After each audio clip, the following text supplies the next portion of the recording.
USA History Guy, today talking about the First Continental Congress. Specifically, how did resistance turn into full-blown rebellion in the American colonies? History Guy. Things had been pretty nasty in the 1760s.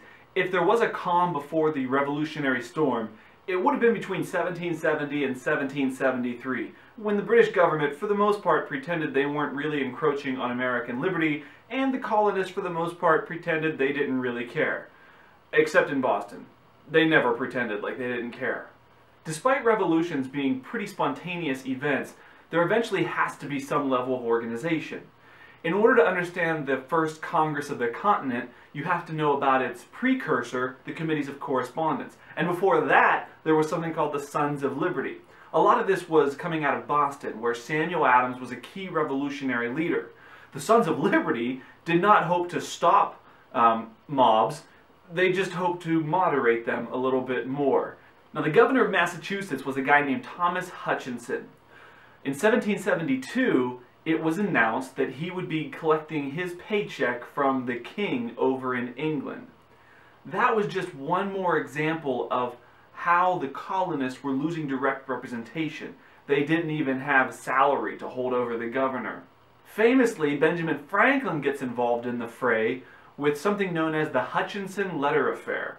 In the years leading up to 1773, when things really started to move towards revolution much more quickly, there had been a series of letters circulated between public officials, British members of Parliament, and the governors here in the colonies, who were trying to figure out how they should handle and respond to the American aggravation. Franklin turned over the letters to a couple of key individuals and members of the Committees of Correspondence, with the instruction not to publish them.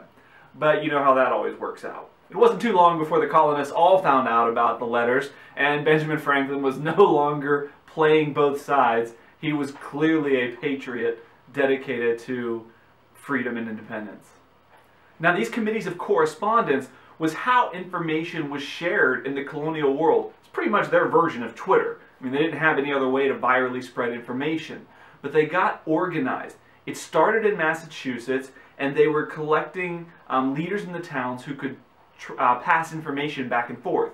And by 1773, there was a Committee of Correspondence in Virginia, in Connecticut, New Hampshire, South Carolina, pretty much everywhere, except maybe Pennsylvania for a minute, because there was a lot of conservative types there.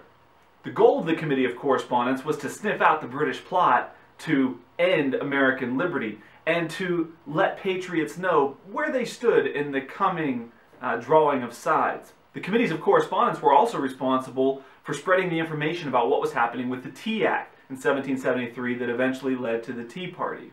So a lot of people were keeping track of what was happening in Boston.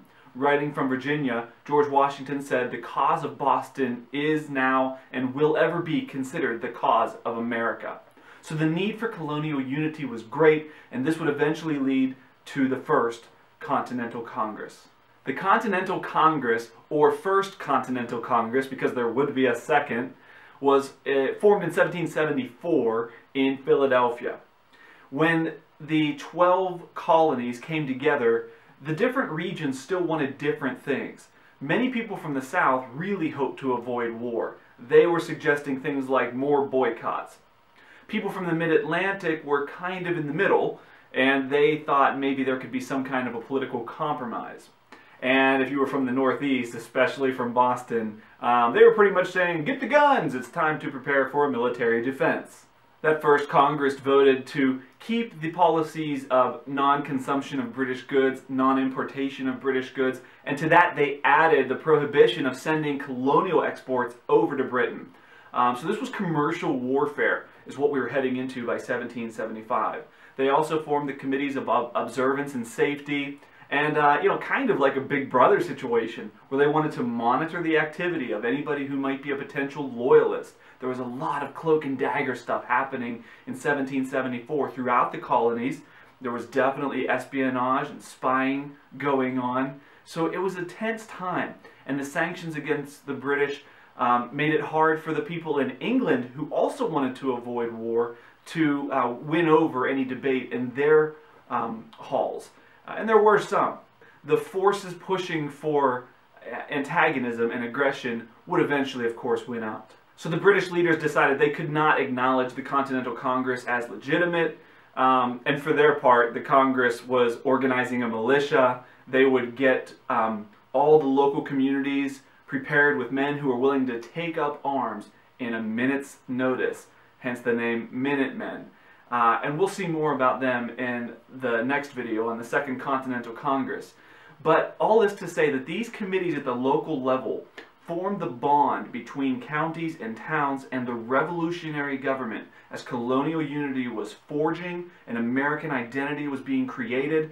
The colonies began calling themselves states, and revolution was just around the corner. Check back for more videos from USA History Vlog, and if you have topics you want to cover, let me know in the comments.